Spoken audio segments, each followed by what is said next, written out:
Welcome to My Home HQ podcast with Ray Fletcher. Leading the way in buying and selling homes, knowing the current housing market, updating your home without an extensive remodel, or how to stage your home for the perfect sale and more. Portland, Oregon real estate agent Ray Fletcher will bring his 20-plus years experience of real estate, home ownership, and selling homes to you in his bi-monthly podcast. This podcast will be your home headquarters for strategies to achieve success in your real estate investments. Now your host of the podcast, Terry Fletcher. Hello, everyone, and welcome to the My Home HQ podcast with Ray Fletcher. Our resident home and real estate expert, Portland, Oregon area Realtor Ray Fletcher is here today to chat with me about all things real estate, and I'm your host, Terry Fletcher. Hello, Ray. Hello, Terry. Yeah, for those who don't know, we're related, so we definitely have some banter that's kind of fun to go back and forth. So we appreciate our listeners, and we're getting some great ratings. If you could also drop us a review, that would be great on whatever platform you listen to. We'd really appreciate that. Keeps us on the air. But one of the seems to be some of the favorite topics that we have to do with purchasing properties and also knowing what the market is doing. And so obviously no one wants to pay too much for a house. I know that can be frustrating. But right now with the market, and I'm keeping a close eye on it myself, sometimes we can see the interest rates kind of increasing. If homes fall too much, you can end up underwater, which means owing more on your mortgage than the home is worth. I don't think we're there yet, but there are ways to spot an overpriced home, and then we'll kind of bring in those, and I'm air quoting, flippers sometimes that think they're buying something that really isn't what it is, and just to ensure you don't overpay. So Ray, what I wanted to start with is when you see a home that is been on the market for a long time, what does that mean? So I know I've seen the acronym DOM, days on the market. Yep. So usually, well, right off the bat, usually it just means price. It's the market's just not bearing what people think that home is worth. And then once you get through the price, then you got to just look at what's the competition in the area. Because if it's not the price, then it might be a new construction, a subdivision, and other ones in that subdivision are selling first, or things like that. And so you kind of work at price, location, and then you start working on maybe even finer details like the house itself and certain things within the home. So one thing I obviously we've talked about this before, but I love watching flipping shows because honestly, it makes me want to pull my hair out. I'm thinking, is that really what people are doing out there? Because I don't know if it's just for theater because it's a reality show, and since there's a writer's strike, it's a great idea to do reality shows right now because they're unscripted. But even some reality shows seem scripted. I was watching something called Flipping 101, and he put it out there, and it was absurd that these people would go in and look at these. They're like, we want to be a flipper. It's our first time, and they're like, oh, we spent, $680,000 on this house that was just a hoarder's house and trash everywhere and the roof falling down. And they're like, well, we looked at the comps in the area and we think we can get, $850. And then they do this unrealistic budget for rehab. So coming back to our topic of, days on the market, when somebody does that versus looking at a house they want to purchase to live in, and I know it's apples and oranges, I know that. Yeah. First, talk about the one that obviously has been on the market, and obviously it means that people who have toured it thought it was just not worth the price. And I'm noticing that even on some of these flip houses, that once they feel like they're just good enough because they're so anxious to get it sold, they put them on the market without, closet doors on, with trash still in the backyard, with, if it has a pool, the pool's green, they never took the time to clean it up. Doesn't that affect the days on the market? Yeah, it does. And so there's going to be some things that you would hope the agent can kind of figure out, your buyer's agent, that can call the listing agent, get some feedback on why they think it's been on the market. And then one major thing is why are they selling? What happened? And when you see these homes that aren't clean, closet doors are missing, I would say 80% of the time, that's a divorce. And so people are frustrated. Somebody is staying there. and just kind of riding it out until it sells.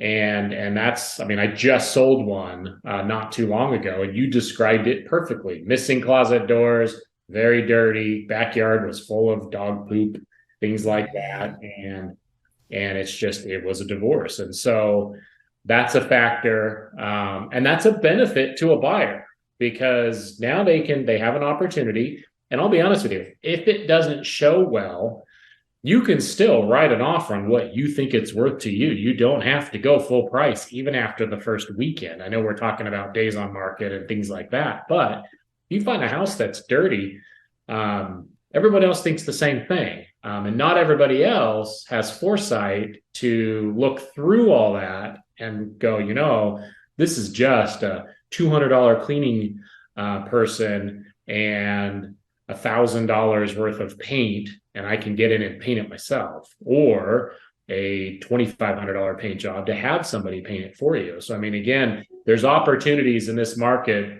because the rates are so high to really get yourself a pretty decent deal. And as on another note, if you're an investor, it's a really good time because rents are sky high right now. Well, and the one thing that I find just so interesting is think about now, maybe you don't do this or you don't have this mindset, but I know I do. You and I go through cars about every 3 years. And so we get a new one. And so let's say that we're going to go trade in our car or whatever. And I'm usually on a lease through my business, but I make sure it's washed. I mean, not necessarily detailed, but because nobody really sits in the back seat of my car, but I make sure that it's been just recently washed and it looks good, because in my mind, they're going to say, well, then this is a well-maintained car. And doesn't that transfer into a house as well? That people see dirt and they think, okay, what else is wrong? It completely does. And I think when you have these type of homes that just aren't clean, I think that's the agent doing a disservice to their client. I mean, I just went through an open house in our brother's complex just because it was open.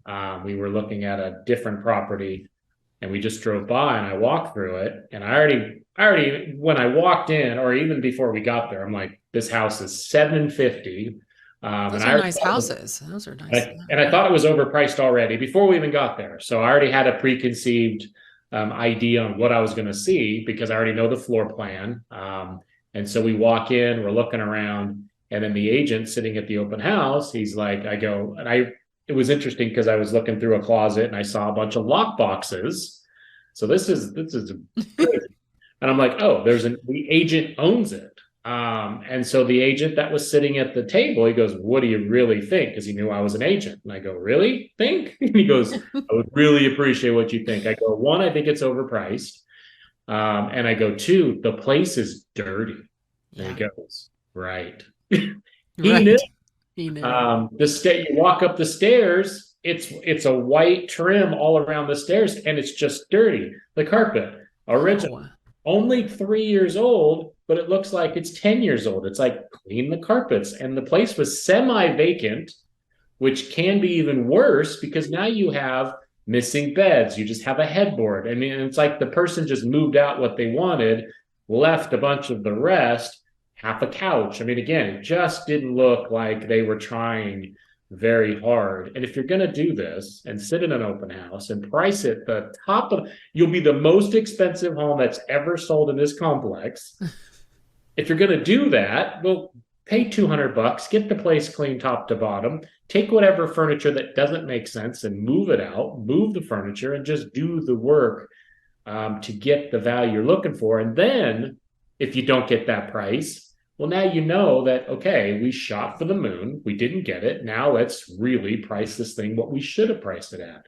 Well, and I think people don't seem to realize you can only make a first impression once.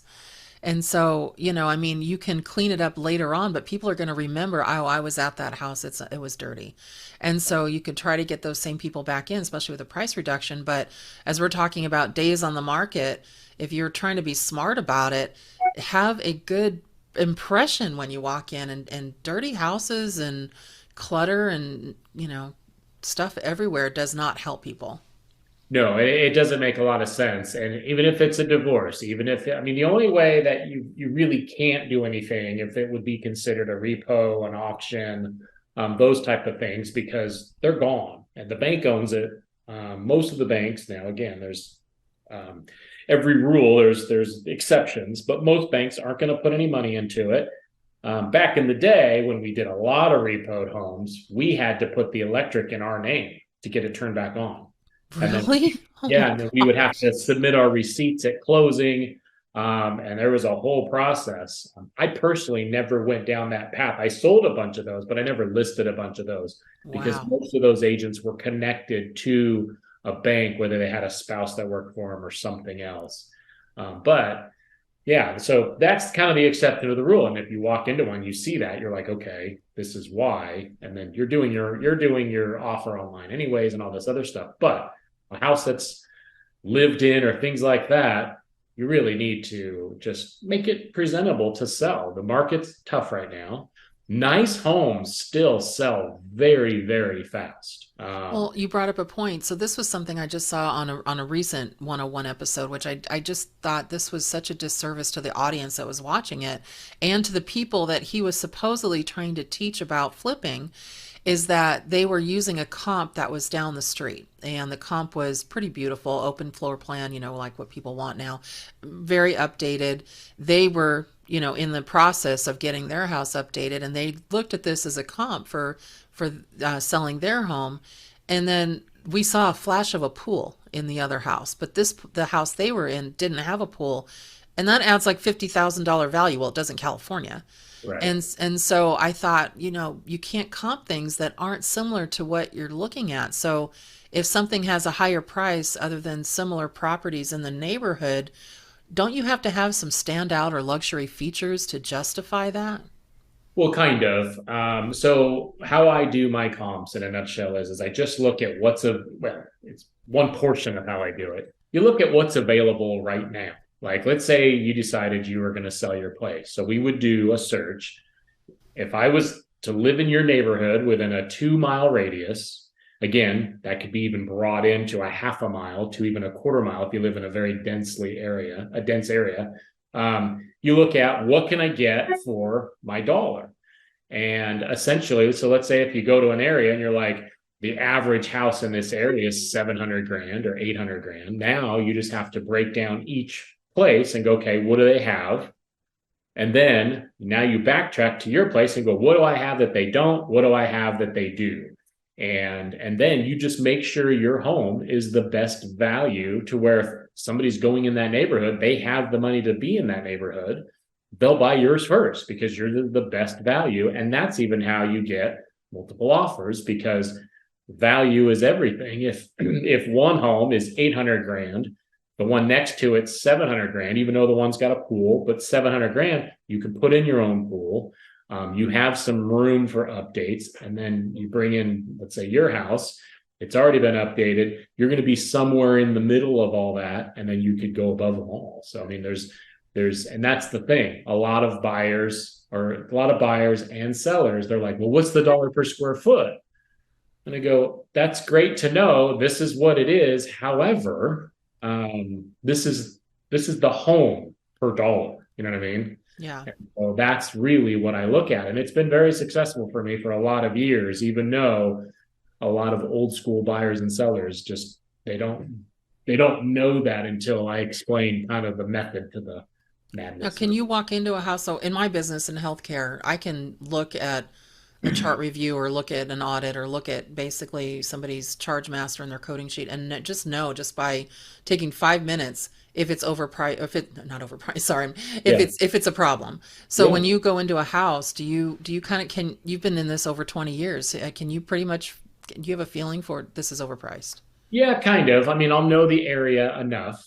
And I can walk into a place and go, okay, sometimes I have been wrong, if every agent didn't admit they've been wrong, then they're lying. To where I'm like, there's no way you're going to get that much. And then they actually get not just that much, but 100 grand over asking. Well, that's only actually happened when I'm looking at it in photos. when I'm really pulling my comps and really trying to get down to it, I like to walk through the competition.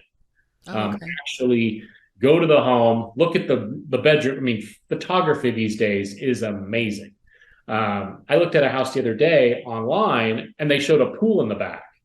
And I didn't even notice in the very, very fine print, it said virtually staged. They virtually staged a pool. Oh, so there wasn't a pool there. No, there was no pool there. It was a yard. And then I was kept clicking and I'm like, wait a minute, that's the backyard. And I was like, okay, there's no pool. It was cool, but they need to make that a little bigger. Yeah. Wow. Yeah, so I like to physically walk through the places to really get an idea as what I'm looking at and the flow of the home, because flow is a lot. I don't want to say Is. everything, but it's a lot. It is. And just how it makes sense for furniture and television location. TVs are very important these days. So Home offices, steps. I think a lot of people are also sometimes planning to eventually have their parents there or an elderly person or whatever.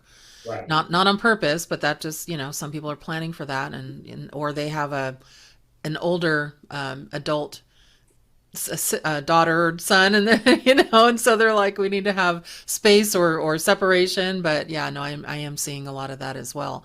One thing I noticed that is hard to know, and I don't know what you can give advice to find if a property is too high, is one sign seems to be that it goes on and off the market, if they keep switching realtors or whatever.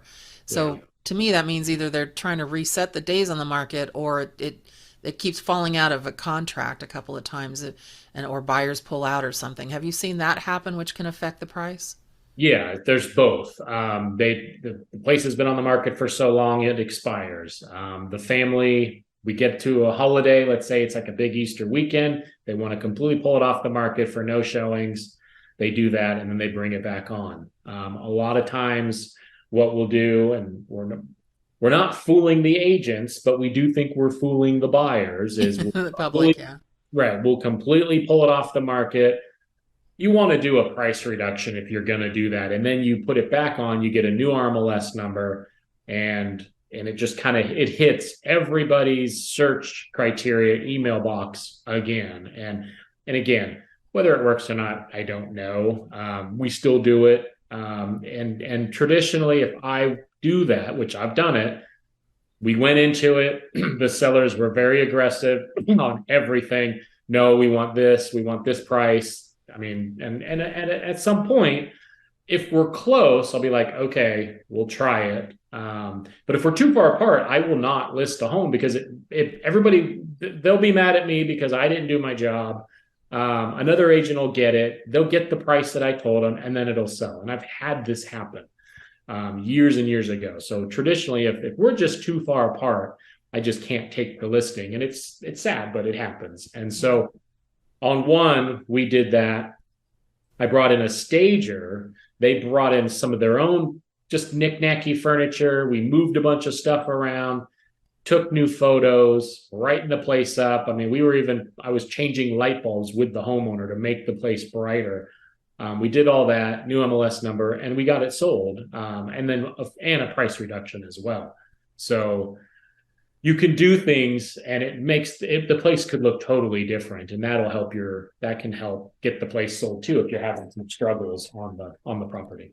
Okay, so now the last thing, and this I'm going to flip back to the flippers and people that seem to think that that's where you're making money. I think you could a couple of years ago. I think now it's challenging. I'm not saying you can't, but it definitely seems to be a challenge. But the one thing what is your advice to people when they have this, this amount of money, or they have this access, I guess, to loans or money or whatever, and they want to do that, and they're considering purchasing a home that they haven't seen, but they've only looked at pictures, like you said, or they've only done a very minimal tour, meaning just the outside parameter of the property, and then they look around and say, oh, well, that house sold for $850, 2 months ago, so this one should also sell for that. How are people paying this top dollar for these houses that, in my opinion, are just terrible? Yeah. I'm trying not to use profanity here, but they're just awful. Right. Well, I mean, a couple things. One, a lot of these shows, regardless if they're reality, are scripted. Yeah. So it's a possibility. Whether these are or not, I don't know. But when I'm watching some of these shows, I'm like, there's just no way. We check on them, Ray. Do you know that we actually checked on the last two on this season that we're in right now on this one show? And I know it sounds like we're bashing this show, but I'm talking about this and collectively that there's different shows there. But this Yeah. one particular show, the first one, the homeowners lost $200,000, and then because they overpriced it and they didn't budget right for rehab, and there's always something that goes wrong, and permits were a real problem.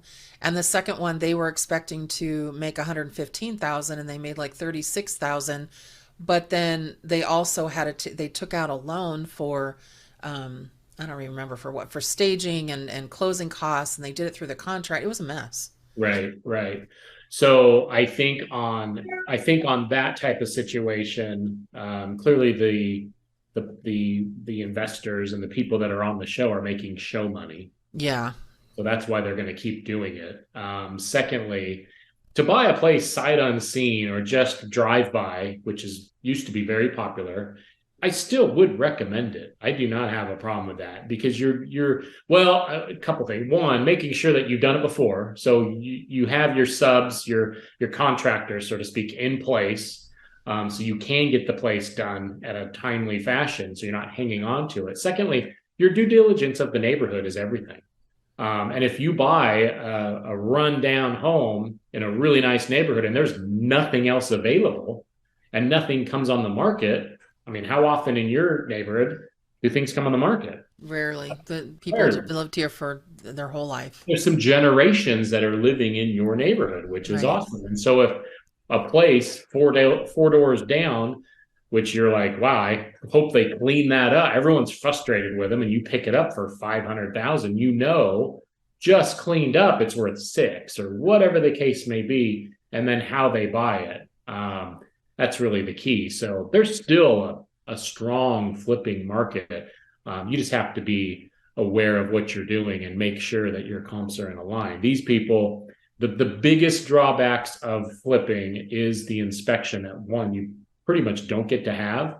And so if you have these large ticket items like your roof, full HVAC, which is your air conditioning and heating, or the sewer, well, that's where you get it. You can get into some trouble. Oh, okay. Yeah. And you can tell I'm a backseat driver on the flipping thing. Eventually I do want to do that, but it's really funny. We actually get realtors that stop by our house like every couple of months. Are you in the market to sell? I know I can get you, 750 for this. And I look and Right. see what the house is worth. And it's worth about that. Obviously it's been paid off since 1970s, but it's just funny because you're like, well, if that's what you get, what are you going to resell it for? There's somebody trying to flip it. You just know when you look at them.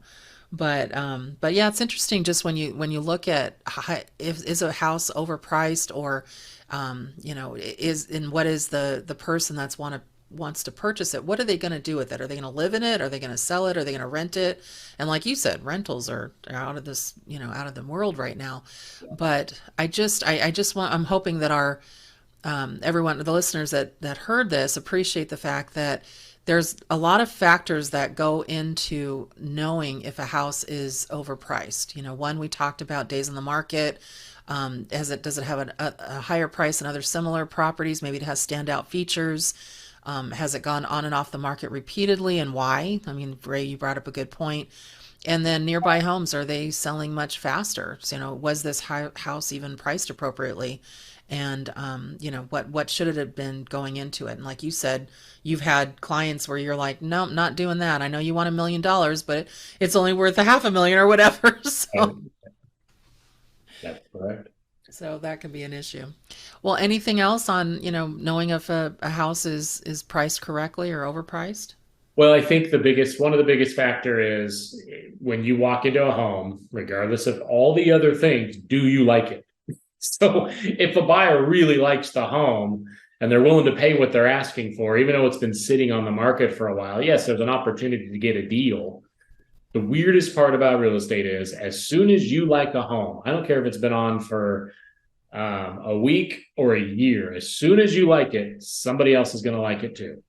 And it's a bizarre thing. I've had listings where you don't get any showings, and all of a sudden, a weekend, you get four.